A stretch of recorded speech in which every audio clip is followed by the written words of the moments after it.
सुल्ताना बेगम ने 2021 के हाईकोर्ट के एकल बेंच के फैसले के खिलाफ यह याचिका दायर की थी, जिसमें उनकी याचिका देरी के आधार पर खारिज कर दी गई थी।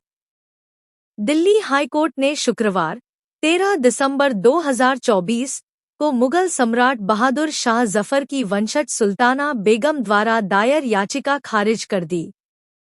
सुल्ताना बेगम ने लाल किले पर मालिकाना हक और 1857 से अब तक मुआवजे की मांग की थी।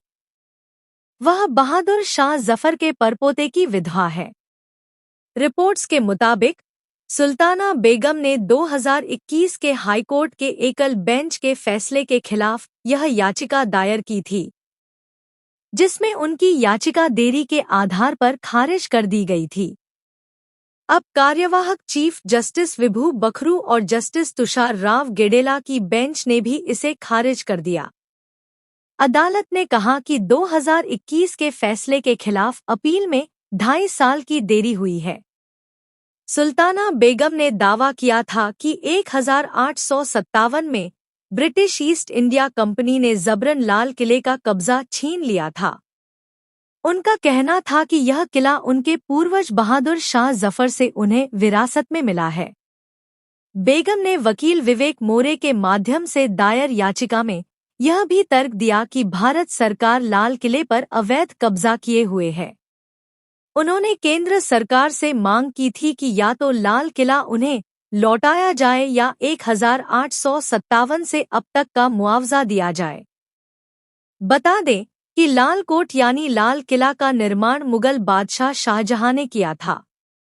शाहजहां ने आगरा से दिल्ली राजधानी स्थानांतरित करने के बाद इसे बनवाया। पहले यह लाल और सफेद संगमरमर का भव्य महल था। 1747 में नादिर शाह के आक्रमण के दौरान लाल किले की कला और बहुमूल्य गहने लूट लिए गए, जिनमें प्रसिद्ध मयूर सिंहासन भी शामिल था। 1857 के स्वतंत्रता संग्राम के बाद ब्रिटिशों ने किले का लगभग 80% हिस्सा नष्ट कर दिया, संगमरमर की संरचनाएं हटा दी और सेना के लिए पत्थर की बैरकें बना लीं।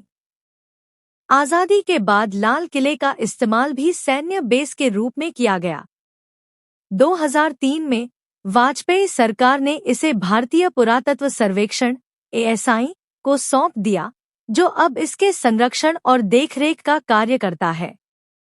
दिल्ली हाईकोर्ट के फैसले के बाद अब सुल्ताना बेगम की याचिका पर कोई कानूनी राहत मिलने की संभावना नहीं है।